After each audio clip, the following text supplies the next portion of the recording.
Now we will do the exercise 5.2. Before doing the exercise, we will learn about the application of determinant. Determinant की application क्या है वो हम सीखेंगे.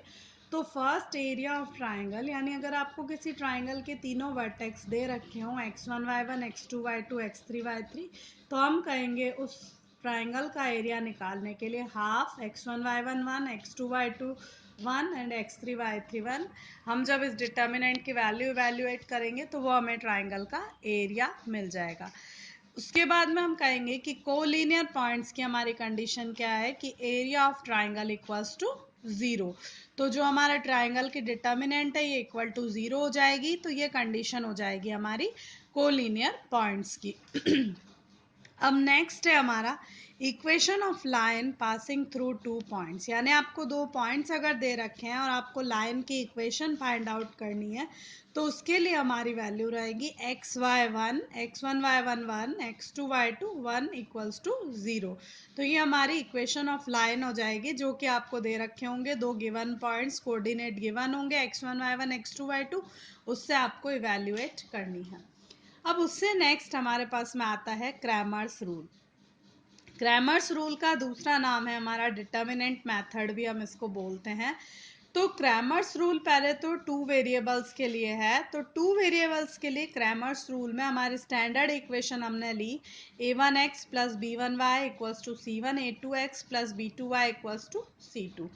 अब इसकी कंडीशंस चेकिंग की वही कंडीशंस है जो आपने पढ़ रखी हैं 9th में 10th में कि if a1 upon a2 is not equals to b1 upon b2 तो solution will be unique, consistent and independent. Second condition है हमारी अगर a1 upon a2 equals to b1 upon b2 is not equals to c1 upon c2 तो हम कहेंगे no solution और inconsistent हमारा solution रहेगा.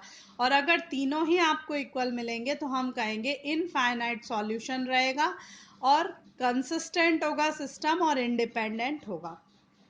जब आपको टू इक्वेशन दे रखी होगी टू वेरिएबल्स में तो हम सबसे पहले एक डेल्टा निकालेंगे जिसके अंदर हमारी एक डिटर्मिनेंट बनेगी a1 b1 और a2 b2. इसी तरह से डेल्टा 1 बनेगी c1 b1 c2 b2. Delta 2 बनेगी a1 c1 a2 b2. हम इन तीनों की पहले वैल्यू इवेल्युएट कर लेंगे. फिर हम कहेंगे कि x की जो वैल्यू होगी वो हो जाएगी हमारी डेल्टा 1 अपॉन डेल्टा और y की वैल्यू हो जाएगी डेल्टा 2 अपॉन डेल्टा. तो ये तो हुई हमारी कुछ बेसिक्स. इसके अलावा अब हमारा क्रैमर्स रूल है थ्री वेरिएबल्स के लिए. तो थ्री वेरिएबल्स के लिए क्लियर है आपको कि तीन इक्वेशन होगी तभी हम तीन वेरिएबल्स की वैल्यू इवेल्युएट कर सकेंगे. तो स्टैंडर्ड इक्वेशन हमने इस फॉर्म में लिख ली a1x plus b1y plus c1z is equal to d1 and so on. तो इसमें हमने कहा कि डेल्टा की जो वैल्यू होती है वो होती है a1 b1 c1 a2 b2 c2 a3 b3 c3. इसी तरह से डेल्टा 1 में d1 b1 c1, इसी तरह से डेल्टा 2 में a1 d1 c1 और डेल्टा 3 में a1 b1 d1. इसमें आप किस तरह से याद रखेंगे इसको कि डेल्टा मीन्स ABC, क्योंकि उसमें a1 b1 c1 a2 b2 c2 आ रहा है तो आप याद रखेंगे delta means ABC. Delta 1 means DBC, delta 2 means ADC और डेल्टा 3 मीन्स ABD. तो इस तरीके से आपको पूरी डिटर्मिनेंट याद रह जाएगी कि किस तरह से हमें डेल्टा 1 डेल्टा 2 इवेल्युएट करना है. फिर हम वही कहेंगे इसमें भी x is equals to delta 1 upon delta, y is equals to delta 2 upon delta और z is equals to delta 3 upon delta. अब इसके अंदर हमारी कंडीशन क्या होगी सिस्टम चेकिंग की कि अगर डेल्टा नॉट इक्वल्स टू 0 आपको मिल रहा है तो हम कहेंगे कि हमारा जो सिस्टम है यूनिक है और कंसिस्टेंट है. अब डेल्टा इक्वल्स टू 0 मिल रहा है और बाकी सब भी आपको 0 मिल रहे हैं तो हम कहेंगे कि सिस्टम कंसिस्टेंट भी हो सकता है या इनकंसिस्टेंट भी हो सकता है और सॉल्यूशन इसके होंगे इनफाइनाइट सॉल्यूशन. अब अगर डेल्टा आपको इक्वल्स टू 0 मिले और कोई भी डेल्टा 1 2 3 में से कोई भी आपको अगर नॉन जीरो मिले तो हम कहेंगे कि system is inconsistent and it has no solution. इसका कोई सॉल्यूशन नहीं होगा. तो ये आपको ध्यान रखना है. अब नेक्स्ट जो मेथड है हमारा वो है मैट्रिक्स मेथड। मैट्रिक्स मेथड में वही तीन इक्वेशंस या दो इक्वेशन भी गिवन हो सकती है आपको दो वेरिएबल में, या तीन इक्वेशन तीन वेरिएबल में गिवन हो सकती है। तो हम कहेंगे कि अगर हम इसको मैट्रिक्स में कन्वर्ट करते हैं तो आपकी पहले कॉन्स्टेंट्स की मैट्रिक्स हो जाएगी एक्स वाई जेड एक वेरिएबल्स की equals to b1 b2 b3, यानी हम कहेंगे ax is equals to b, तो हम कह देंगे x की वैल्यू आपको मिलेगी a इनवर्स b। यानी इनवर्स जो निकालना हमने पिछली एक्सरसाइज में सीखा है, ठीक इसी तरीके से हम मैट्रिक्स का इनवर्स निकाल देंगे और उसको जब b से मल्टीप्लाई करेंगे तो आपको एक्स वाई जेड की वैल्यू मिल जाएगी। जैसे जैसे आप क्वेश्चन करेंगे आपको ये ज्यादा क्लियर होगा। तो now we are starting exercise 5.2। First question में आपको बोला है find the area of triangle whose vertices are. एक पार्ट मैंने आपको करवा दिया, रिमेनिंग टू आपको अपने आप करने हैं। तो हम इसमें ये तीनों वर्टिसेस दे रखे हैं। फॉर्मूला मैं आपको पहले ही बता चुकी हूँ, एरिया ऑफ ट्राइंगल होता है half x1 y1 1 x2 y2 1 x3 y3 1। इनमें हमने वैल्यू डाल दी सारे आपके x1 y1 x2 y2 x3 y3 की, फिर हमने डिटर्मिनेंट को एक्सपैंड कर दिया, जो वैल्यू मिली वो मिली 26 स्क्वायर यूनिट्स। एरिया है इसलिए हमने इसके आगे स्क्वायर यूनिट डाल दिया। इसके अलावा आपको क्या ध्यान रखना है कि कभी आपको डिटर्मिनेंट का रिजल्ट नेगेटिव भी मिल सकता है जब आप एरिया फाइंड आउट करो तो लास्ट लाइन में आप लिख देंगे कि area can not be negative. तो हम इसमें जो रिजल्ट पॉजिटिव है सिर्फ वही मेंशन कर देंगे, नेगेटिव रिजल्ट नहीं शो करेंगे। तो ये तो हो गया हमारा फर्स्ट क्वेश्चन। सेकेंड क्वेश्चन में आपको दे रखा है कि use determinant to find the area of triangle whose vertices are this points collinear. तो आप इसका एरिया निकालेंगे। अगर आपको एरिया 0 मिलता है तो हम कह देंगे कि कोलिनियर है, अगर नहीं मिलता है तो हम कह देंगे कोलिनियर नहीं है। तो इस पर्टिकुलर क्वेश्चन में आपको एरिया ऑफ ट्राइंगल का कोई ना कोई आंसर मिलेगा, तो हम कह देंगे कि पॉइंट्स आर नॉट कोलिनियर, तो आंसर हो जाएगा नो। थर्ड क्वेश्चन में आपको दे रखा है कि find the value of k if the area of triangle is 35 square units and vertices of triangles are these. तो हमने तीनों वर्टिसेस ले ली, एरिया की जगह हमने एरिया रख दिया 35 और तीनों वर्टिसेस वही फॉर्मूला में सब्स्टिट्यूट कर दी। डिटर्मिनेंट को जब हमने एक्सपैंड किया तो आपको मिल गई इसकी वैल्यू -10 के +50। जब हमने इसे के लिए सॉल्व किया तो आपको मिल गई के की वैल्यू इक्वल्स टू -2। तो ये हो गई हमारी के की वैल्यू अगर हमने एरिया 35 स्क्वायर यूनिट्स लिया तब। फोर्थ क्वेश्चन में आपको दे रखा है कि if these points are collinear find the value of k. तो हमने ये कहा कि कोलिनियर पॉइंट्स की कंडीशन क्या होती है कि area of triangle is equals to 0। तो हमने वही डिटर्मिनेंट बना ली x1 y1 1 x2 y2 1 x3 y3 1 equals to 0 कर दिया। हमने इसके कोऑर्डिनेट सब्स्टिट्यूट कर दिए, डिटर्मिनेंट को पूरा एक्सपैंड कर दिया।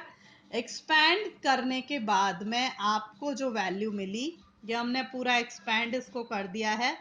एक्सपैंड करने के बाद में आपको एक क्वाड्रेटिक इक्वेशन मिल जाएगी, जिसको आप मिडिल टर्म स्प्लिटिंग से जब सॉल्व करेंगे तो आपको वैल्यू के की दो वैल्यूज मिल जाएगी, -1 और हाफ। तो के की आपको वैल्यूज निकालनी थी तो वो हमने के की वैल्यूज निकाल ली है। बेसिक इसमें आपको थोड़ा सा पॉइंट्स ही ध्यान रखने हैं कि किस तरह से क्या करना है। फिफ्थ क्वेश्चन सेम फोर्थ की तरह ही है, तो फिफ्थ क्वेश्चन मैंने नहीं किया है। सिक्स्थ क्वेश्चन देखिए, आपको कहा है equation of line find out करनी है, जिसके आपको दो पॉइंट्स दे रखे हैं यूजिंग डिटर्मिनेंट, और फिर आपसे कहा है कि find the area of triangle if the third point is this. तो पहले हमने इक्वेशन ऑफ लाइन की फॉर्मूला यूज कर लिया, x1 y1 1 x2 y2 1, इसमें हमने वैल्यूज डाल दी और एक्सपैंड कर लिया, तो आपको लाइन की इक्वेशन मिल गई x - 3y इक्वल्स टू 0। अब आपको कहा कि अगर थर्ड पॉइंट जो है वो -2 -4 है तो ट्राइंगल का एरिया निकालो। तो हमने जो ट्राइंगल का एरिया निकला है बेसिकली वो हमारा क्या निकला है, x - 3y निकला है। तो x - 3y जो निकला है उसके अंदर हमने x की जगह x की वैल्यू डाल दी -2 और y की जगह डाल दिया -4, तो हमें रिजल्ट मिल गया 10 स्क्वायर यूनिट ट्राइंगल का एरिया। तो ये हमारा ट्राइंगल का एरिया हो गया। अब हम बात करते हैं 7th क्वेश्चन की। 7th क्वेश्चन में आपसे कहा है solve the following system of equation by Cramer's rule. इसमें 2 वेरिएबल वाला है, एक पार्ट मैंने सॉल्व कर दिया, दूसरा आप करेंगे। पहले वही हमने चेक किया, a1/a2 और b1/b2 दोनों इक्वल नहीं है, तो हम कह देंगे कि यूनिक सॉल्यूशन हमारा रहेगा। तो अब हमने फॉर्मूला के अकॉर्डिंग तीनों डिटर्मिनेंट्स की डेल्टा, डेल्टा 1, डेल्टा 2 इनकी वैल्यूज इवेल्युएट कर ली। वैल्यूज इवेल्युएट करने के बाद में हमने कह दिया कि x is equals to delta 1/डेल्टा, y is equals to delta 2/डेल्टा। तो इससे आपको x की वैल्यू 3 मिल गई, y की वैल्यू 1 मिल गई। तो ये हमारा क्रैमर्स रूल 2 वेरिएबल्स में हमने अप्लाई कर दिया। अब नेक्स्ट हमने ये कहा है 8th क्वेश्चन में कि prove that the following system is inconsistent.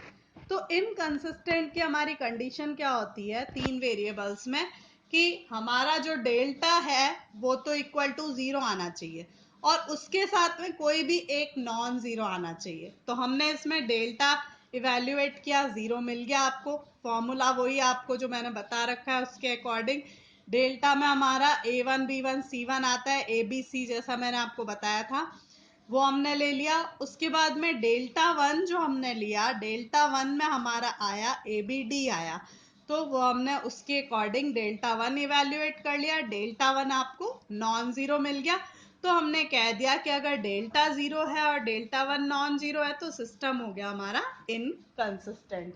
अब 9th क्वेश्चन में आपको वही बोला है तीनों इक्वेशंस देख करके कि solve it by Cramer's rule. Cramer's rule में हमने वही डेल्टा की वैल्यू निकाल ली, डेल्टा 1 की, डेल्टा 2 की, डेल्टा 3 की, चारों वैल्यूज हमने निकाल ली।